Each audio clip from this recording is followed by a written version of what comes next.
minsan nakita ko paglaom nga tingod nga ang mga Egyptians nga nakay sa mga karwahe nitabok dito o nalwas.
Likod. Wala dahil si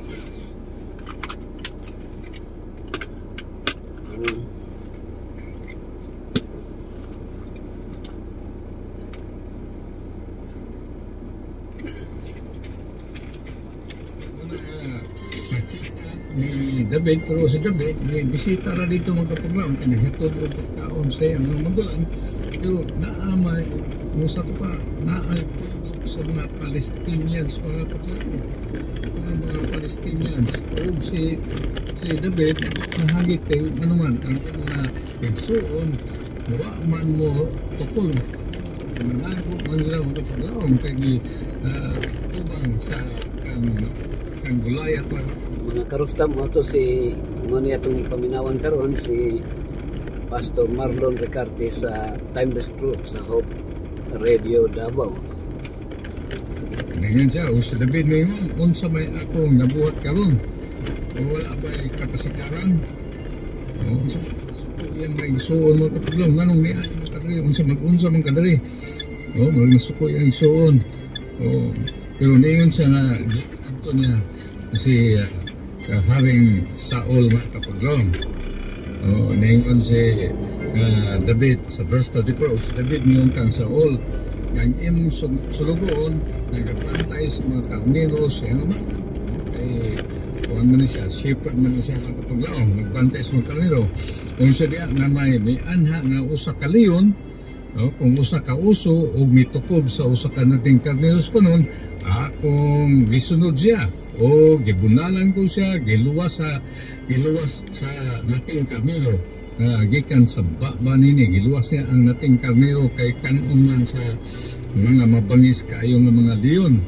o sa diya nga kini misukol ka na ko gikuptan ko ang bungot nini o gibunalan ko siya o gipatay ko kini ang leon sa to pa pwedeng expert tayo si David mga kapaglaom verse 36 ang imong sulugoon nakapatay usab sa leon o sa uso mulay sa komposisyon nga Palestino kaya kaning mga Palestino kaning si Gulayat mayroong sama sa usa kanila sa pagtanaw nga siya nakipahagi sa pagtanaw sa kanunaan sa Diyos nga buhi kung sa David si Leon nga naglas ka na ko gikan sa tiil sa leon gikan sa tiil sa uso siya nakaluwas ka na ko gikan sa kamot niining Kristiyano sa ito pa nakumbinsi si Haring Saul kapaglaom niya gibistihan niya buka kayo mga salakot umpaga o gibistihan sa bisting grabe ka mo nung siya nga nung David di ko na matulog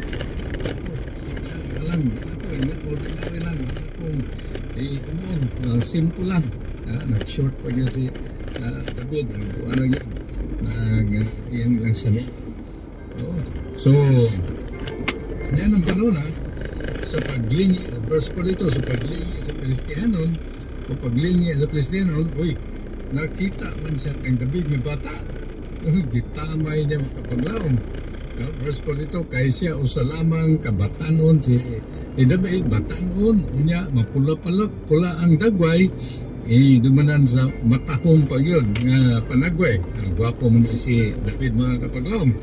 O ang Pilistihanan niyon kang David, umalika ka na ko. O gihatag ko ang imong unod. Ikaw bata ka, musukol ka sa kuha, magkigatuban. O ang imong unod, ihatag ko sa langgan. O sa manap, sa kapatagan, sa kapapatso niya, unya ilabay niya ang lawas ni David para kanon sa mga uwak na paglaom.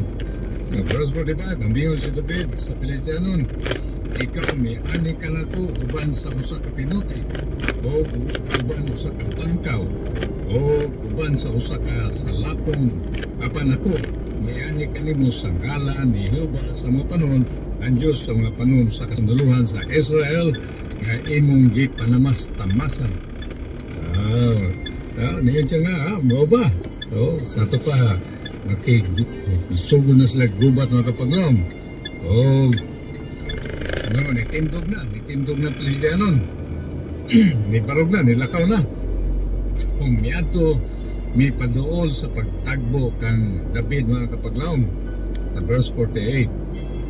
Si David may duol o may dalagan, padulong sa panon sa kansunduluhan, anos pagtagbo sa Pilistianon. Sulong ko si David.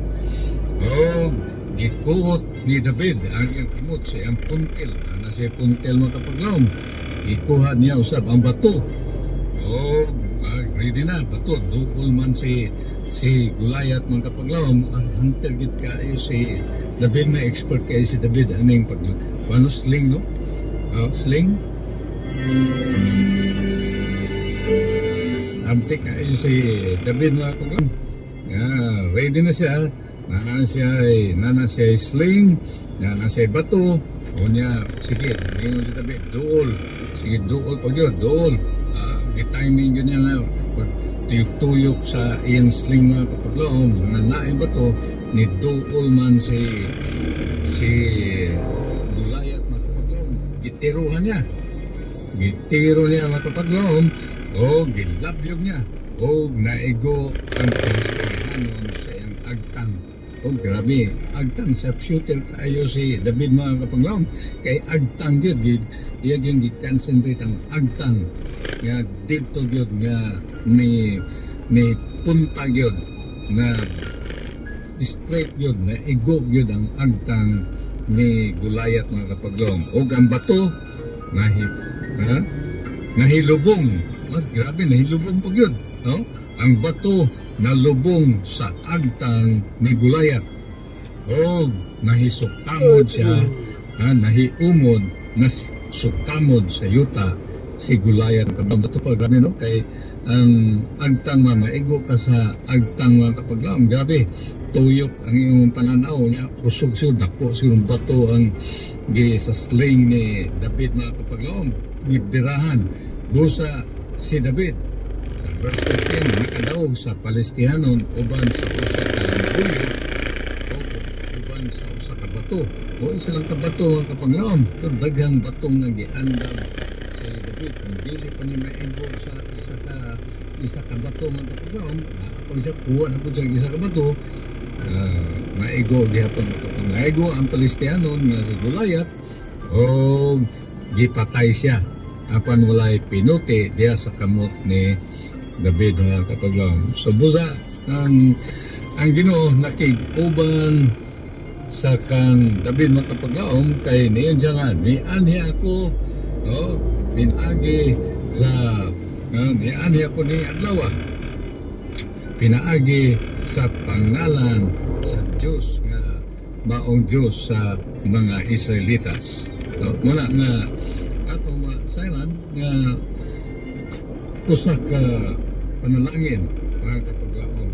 Christ is in control of our lives. Christ is in control of our final events mga kapaglaom. Wala na we should believe God na ining panahon na kay ang Ginoo will protect us, will give us the assurance that you don't have to get worried. No? bisan pa sa ato ang mga nagkatag-iyang mga adla sa atong kitbuhay mga kapaglaom, ang Diyos naaragyod, nakaliwala. All we have to do is to ato naging itugyan ang atong kaugalingon. Ngadto sa Diyos. Susama sa mga Israelitas, naan nila'y pagsalig, pagtuo, nga ang Diyos magasaad, makiguban kanila sa matag adlaw. Una na ang dagan sa panahon dito sa presente na mga kapaglaon, ang Israel batok sa Palestine, batok sa Iran. Pero atong masalan nga ang Diyos mga protector yun sa mga katawhan ng mga Israelitas mga kapaglaon. The Lord will protect them, sila makadaog sa mga gubat. I hope na ang dagan sa gubat ito, I hope na pacify na mga kapaglaon na kalinaw dito. So, basta nito na itong tanaw na itong mga avid ng mga viewers mga kapaglaon. Dahil yung takna. Susama diha ni si how's this? Si Alma ay yung Otto Pastor. God bless. Alright, thank you tayo Alma. And also we have si kapaglaon Reggie Manggubat, maayong buntag pastor. Malon, panimbaya ko sa mga diakono o diakonisa o sa among mga elders, si Ronnie Leopardos. Okay, maayong onto, brother Ronnie, si Elder Remy Sarcido,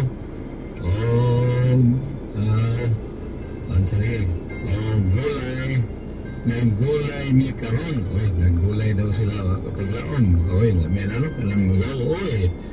Alright, so salamat para Mastorga Church. Thank you tayo kapaglaon Virgie.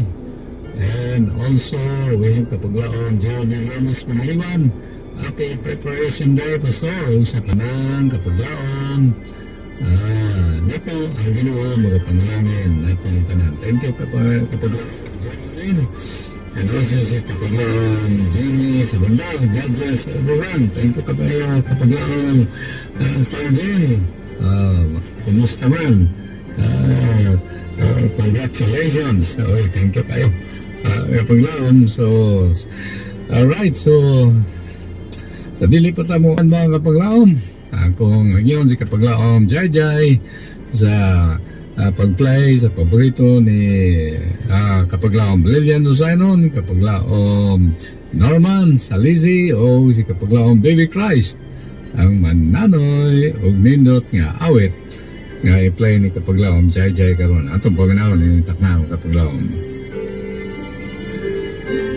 Thank you very much Mr. Marlon Ricarte sa imong pagbasa sa akong comment. Greetings.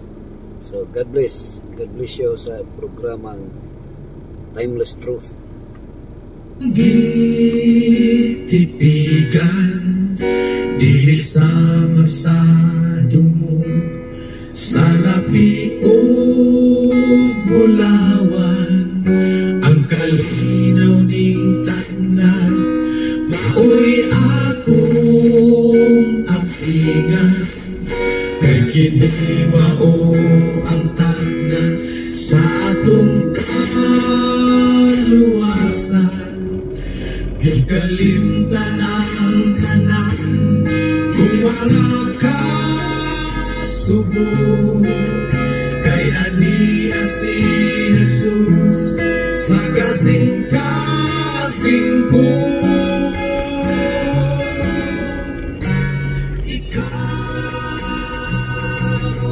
Diyos sa buwan, Diyos na nanghandog sa kaluwasan tan. Ikaw ang Diyos na buhi, nasa kalat ko, maoy nagam nagabawi.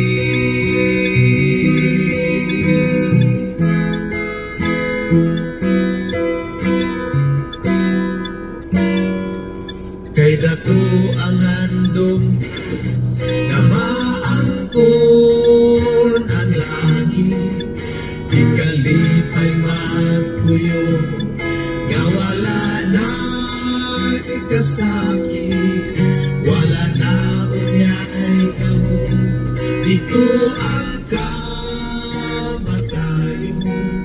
Mapunod kita sa guma o sa pagkamatalo, katarong kapalando nga ikaw Karga diri no. Karga diri. mga sutong sa himaya sa atong Ginoo. Ikaw ang Diyos sa gugma, Diyos ka naghandom sa kaluwasan ta. Ikaw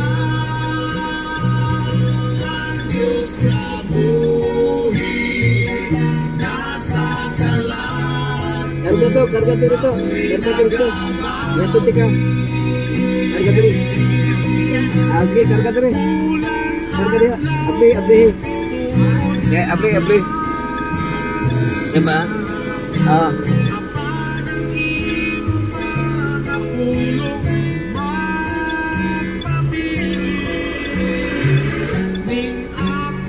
Karga to.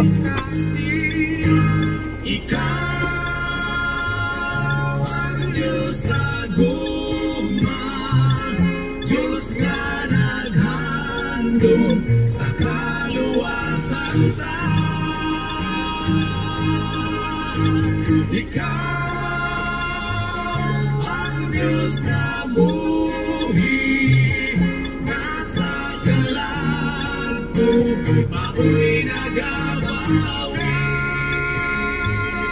Ang Diyos sa gugma, Diyos nga naghandom sa Sakay to, sakay. Sakay to. Salunod diri ako. Ha? Salunod diri. Thank you. Imong nasirado na ng likod. Awa mo niyong isira sa likod. Isira. Isira to. Sige lang.